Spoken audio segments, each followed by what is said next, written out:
Hi, this is James from Drone Deer Services.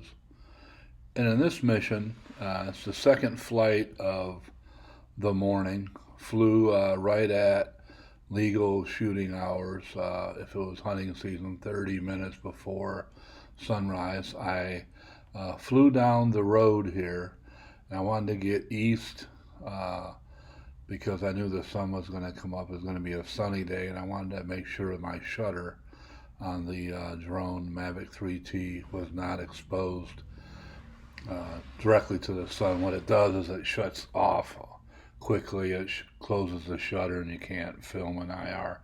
But right away I saw this thermal signature. It wasn't moving, and you can see here it's some kind of stationary object. Not sure if it's a faded ground blind, a tarp in the woods. Not really sure, but this is actual yard. You can see by that, looks like a lily. But continued on the mission. Raised the maximum altitude to 391 feet. It's 51 degrees at flight time, and I'm looking for thermal images. Specifically on the first flight, I might have that footage available sometime in the future, but that was mostly a deer family group mission, and also counting some antlered deer. So I kind of figured out where the antlered deer hang out in this parcel, and just kind of monitor them. Here's the kind of the first deer of the morning, thermal image. Pick it up pretty quick, browsing along those small bushes, trees, kind of a thing here. I'm getting some pretty good sun. The sun's behind me to the east. At this point in time, I'm heading west. I'm going to fly this river, marsh, ag property and look for antlered deer and fawns. It's got to be close to time. I don't have one with the drone yet, and I'd like to get some fawn footage. So here I am moving along the river looking for some thermal signatures. Find this item out in the kind of the middle of a field. I'll give you a wide shot of this where you can actually see what the vegetation and the terrain looks like. So it's river bottom, flooded, and then it has this kind of dense kind of ground cover. A deer is laying here back against the wind. I'm not sure what he or she is up to. I don't know if I saw bumps or not, of a button buck. I'm not really sure. There's a reason this looks like a mature deer, though. There's a reason why this deer is here. Maybe this will be one of our fawn potentials. But the drone, no disturbance at all to the animal, which is my primary goal. More of a wildlife photographer than anything else. So as I moved along, I just wanted to process thermal signatures. This area here is normally what some folks would call a hot spot.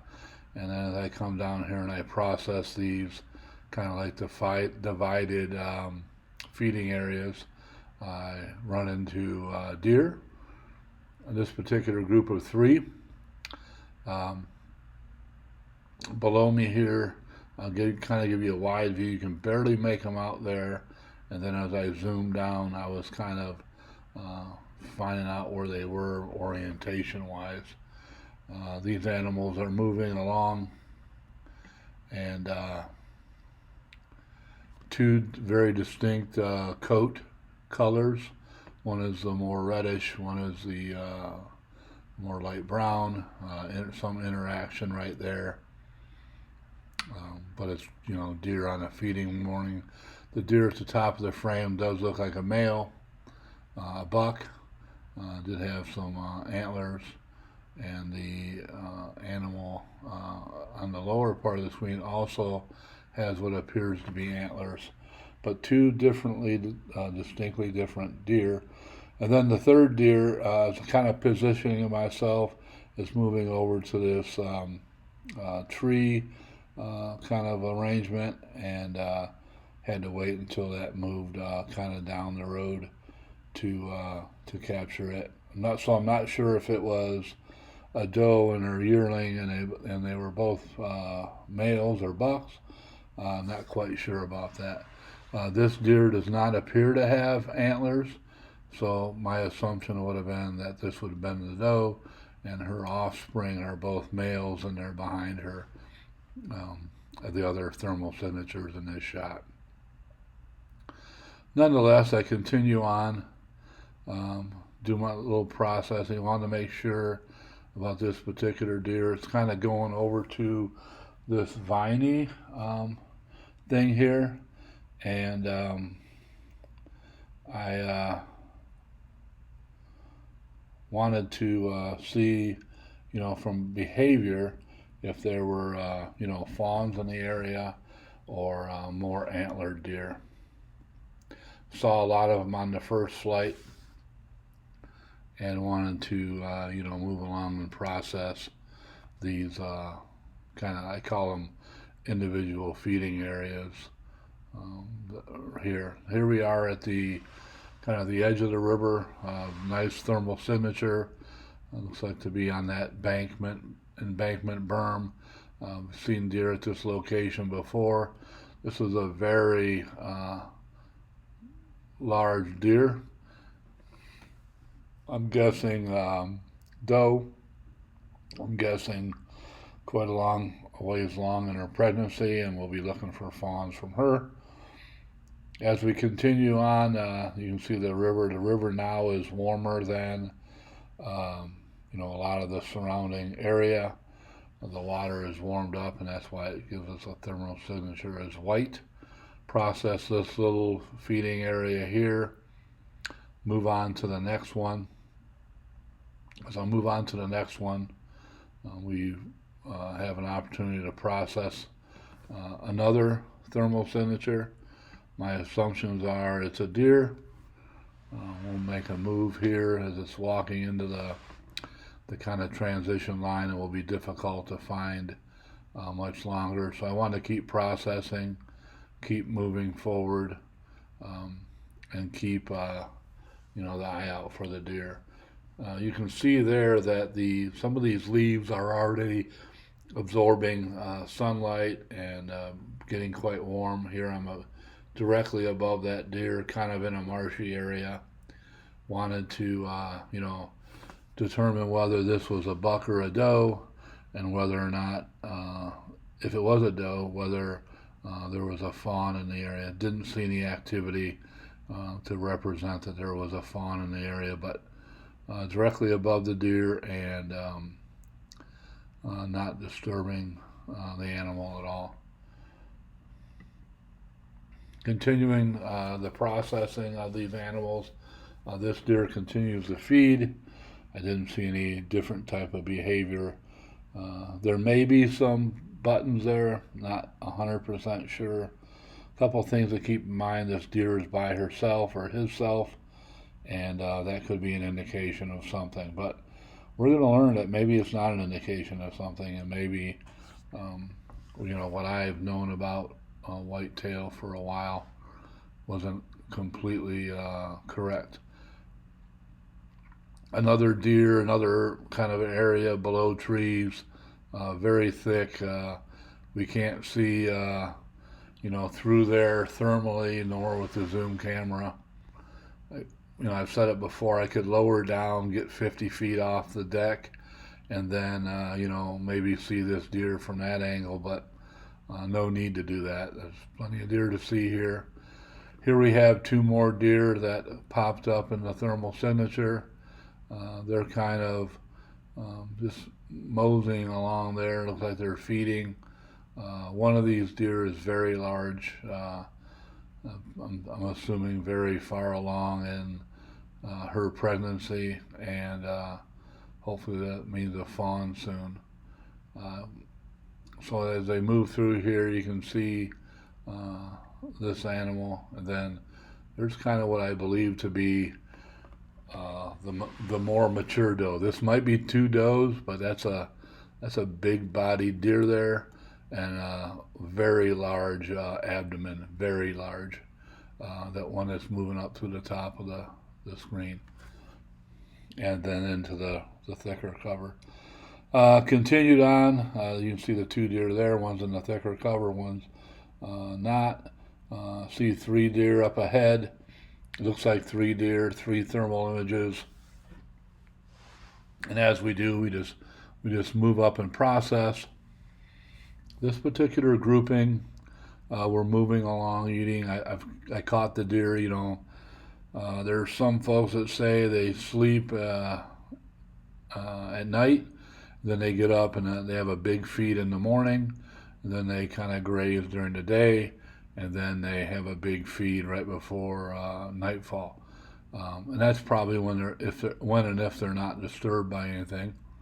But this deer is moving along, grazing, and this group of 3 didn't give me any kind of reason to kind of do anything else. This was a weird setup here. These 2, they're very close to each other. One looks like it's bedded, and then this one that's closest to us there in the sun, I'm not sure what this behavior is. If anyone knows, please let me know. But I did not. This is not freeze frame. That's a deer standing very, very still. So I don't know what's going on there. It might be in the delivery process. Not sure. So as I continue along, I'm looking for thermal signatures. I see this. Looks like a relatively large thermal signature. I'm hoping one large deer. I'm not really sure, get in position, and then I see this. I can imagine they might be a little bit hotter than the deer in the area, but this was some interesting behavior that I had not ever seen in May. It's May, remember. I've never seen this behavior in May. The drone has afforded me that ability, and as a wildlife photographer, I'm capturing observations that you wouldn't normally get. I imagine this is done in solitude, and you can kind of see the reaction. So we have a darker coated deer, the male. We have a lighter coated deer, the female, the doe. She's not running away. There might be a lot of reasons why she's not running away, but I think we're going to learn something here in short order. So, had about 10 minutes left on my battery. Found these 2. Wanted to, kind of stick around and observe their behavior because it was kind of strange. Talked to a couple folks about it. Got mixed reactions, and I'm just going to leave it like that. So this went on again, 391 feet up, 51, 52, 53 degrees by now probably. These deer are definitely doing something that is out of the ordinary, I would say. I read an article in Outdoor Life, and they talked about the 16 things about whitetail deer fawns. I put that title at the end, so you'll have that.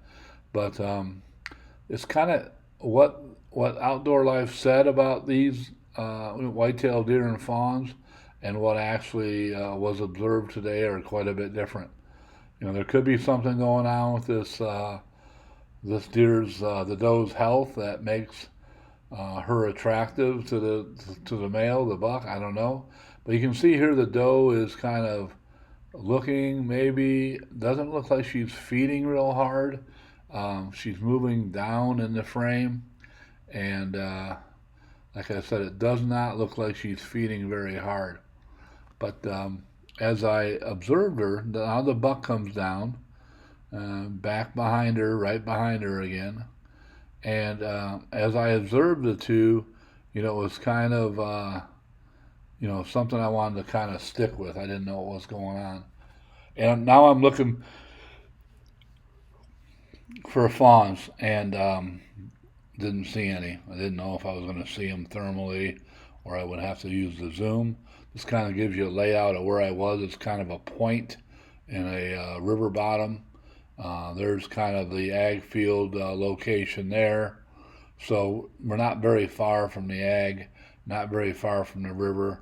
Here's the pair of deer. Now, if you watch closely, and I didn't zoom in IR, but if you watch closely, as we see the two deer here, the doe goes around kind of, we'll call it the corner, and then she's going to stick her face in the grass and kind of not eating. She would have came up with a mouthful of grass.